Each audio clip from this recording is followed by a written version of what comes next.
In this video, we're going to talk about behavioral contracts, which are one of the most powerful tools that you can use for self-discipline and achievement. We're going to have a look at what behavioral contracts are, if they work according to science, and if so, what brain mechanisms they are utilizing that enable them to work. So what are behavioral contracts? Have you ever made a promise to yourself to eat better, sleep better, or finally go to the gym and then completely ignored it? What if there was a tool that could rebalance your brain in that situation and make you want to hold that promise? This is what behavioral contracts aims to do. Behavioral contract is a written, signed agreement that outlines specific behaviors that you commit to. For example, I will train 3 times a week. I won't eat after 8 o'clock in the evening, or something similar. It often includes a goal, a timeline, consequences or rewards, and sometimes a witness. There are many variants of behavioral contracts, and the one we will focus on in this video is the type with financial incentives, and specifically the type that involves a financial loss if the promise is broken. This type of behavioral contract is called monetary contingency contracts. Here's an example for creating a simplified monetary contingency contract. First, write your promise. For example, I will train my legs at the gym at least once a week. Then write the exceptions. For example, exceptions can be made if I'm sick or injured in the legs. Then write a consequence. If I don't fulfill this promise, I will pay 300 euros to X, where X can be a friend, a family member, a charity, or something similar. Then you write how long the contract should be in effect and sign it. So now you know how to make a monetary contingency contract, but do monetary contingency contracts actually work according to science? The answer is yes, but the effects may be lost after the contract ends. Up until recent years, the science on this had not been clear, due to studies showing mixed or weak effects. For example, a 2015 meta-review found that there was a significant small to medium effect of monetary contingency contracts on weight loss during treatment when one outlier study was removed. Having to remove one study, however, is usually a bad sign, so this indicated that the effect is weak or unclear. Furthermore, the effects were gone after the follow-up period, that is, a period of several months after the contract had ended. However, a meta-review from 2023 have shown a more positive result, indicating that monetary contingency contracts are 79% more successful at keeping the promise compared to the controls. It should also be said that the controls in these types of studies usually perform quite well, due to the fact that participating in a study, even as a control participant, acts as a type of behavioral contract, just without the financial part. So the observation that monetary contingency contracts are 79% more successful at keeping their promise compared to controls is quite impressive. Out of all financial contracts, the study ranked deposit contracts as the most effective. In deposit contracts, there's both a loss and gain component. This means that if the promise is held until the end of the contract, the deposit is returned, as well as that same amount on top. However, if the participant breaks the promise, then they lose the deposit. Other studies have shown that the loss part of a deposit contract is more effective than the gain part. This supports the type of contract that only involves a risk of financial loss if the promise is broken and no gain if the promise is held. This is great news for all of us, since the simplest contract we can impose on ourselves are monetary contingency contracts, only involving a potential loss, such as paying a friend or a charity if we don't hold our contract promise. Despite this positive evidence, there still seems to be a risk that the effect is lost after the contract ends. This is why I would recommend using long-term contracts and perhaps even layered contracts. So you should have one contract as a base for maintaining your goal or slowly moving towards it, and then another contract for approaching your goals more intensively. That way, when the intensive contract is over, you fall back on your more lenient maintenance contract. This is what research seems to suggest would work. However, to the best of my knowledge, no such layered contract research experiment has been done yet. So you can experiment on your own until then and see if it works for you. So now we know that monetary contingency contracts work, but why do they work? What are the brain mechanisms that enable them to work? Let's take a look at the brain science. As previously mentioned, people are generally more motivated by a potential loss than a potential gain. This is because we humans have something called loss aversion. So, for example, losing 50 euros is more painful than winning 50 euros feels good. The brain areas underlying the processing of loss aversion are the following: amygdala, which has heightened activity during loss-related choices; insula, that activates more strongly to potential losses, gains, and is linked to pain, disgust, and risk aversion.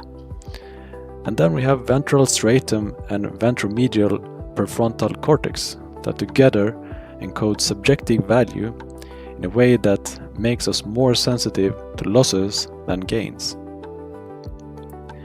But how are these losses and gains calculated? Ventral striatum is activated by potential rewards using dopamine signals from ventral tegmental area. The dopamine signals are also deactivated by potential losses. Dopamine encodes something called reward prediction error, which is a learning signal that tells the neurons to learn what action or cues that led to the current outcome, so that it can make the outcome happen more easily next time. This is done by strengthening the synaptic connections for the neurons involved in the action or cue that led to the outcome, which eventually forms a habit. If there instead is a dopamine dip, then the brain will weaken the associated synapses, leading to unlearning. The reward prediction error is the difference between actual reward and predicted reward. The predicted reward is represented by baseline dopamine and is adjusted as you think about what you want to decide to do. For example, should I eat a cookie or not?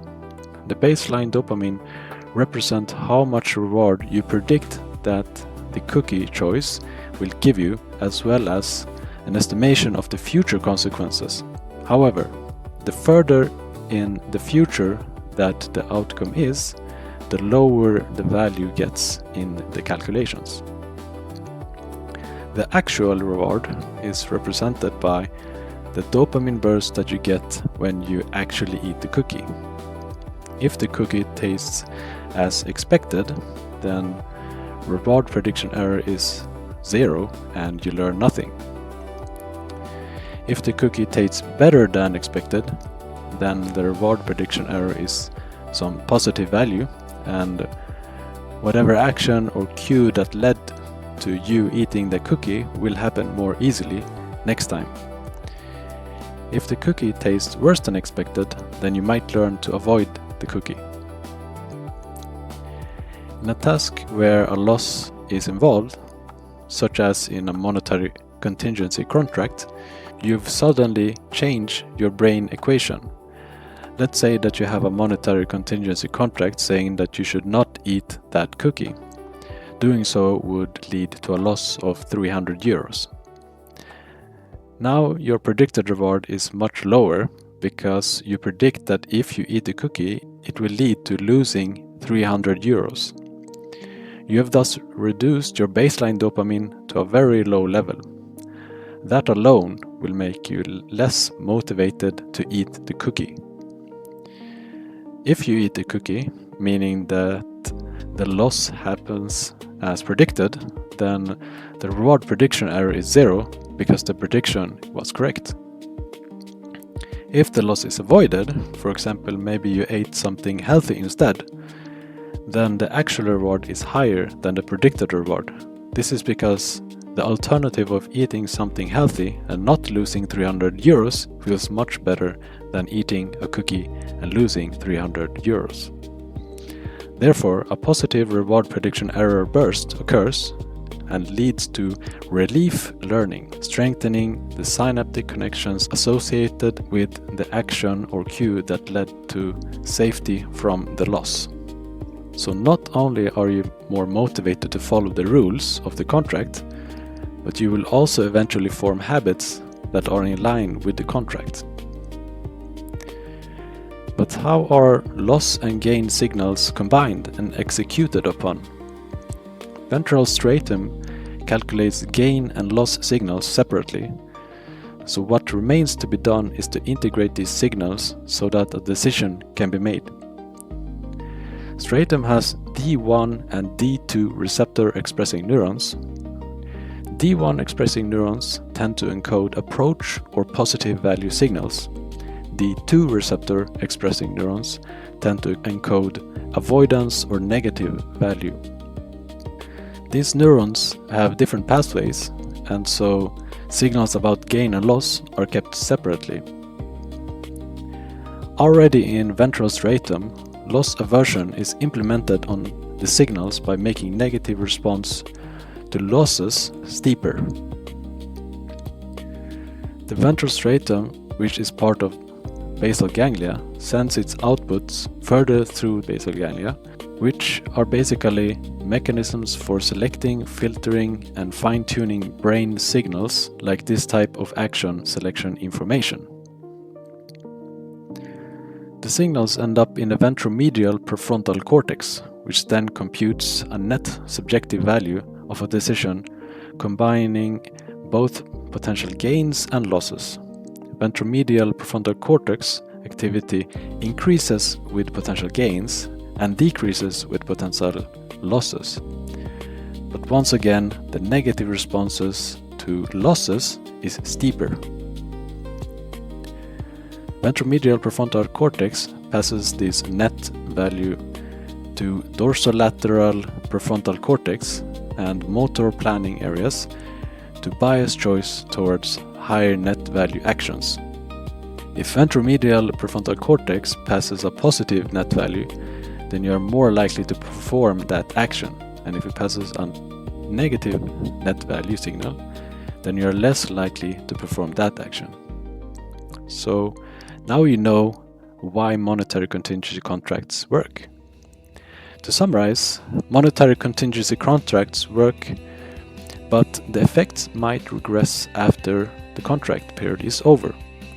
So one should focus on long-term contracts that are basically never-ending and perhaps experiment with layered contracts. The reason monetary contingency contracts work is because the potential financial loss in the contract reduces the baseline dopamine, which weakens motivation for doing actions that break the contract.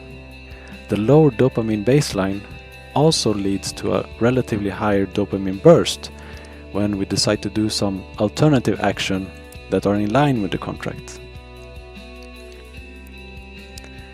Thank you for watching the video. If you enjoyed the video, then please press the like button and subscribe to the channel for more similar content about the brain and AI. Goodbye.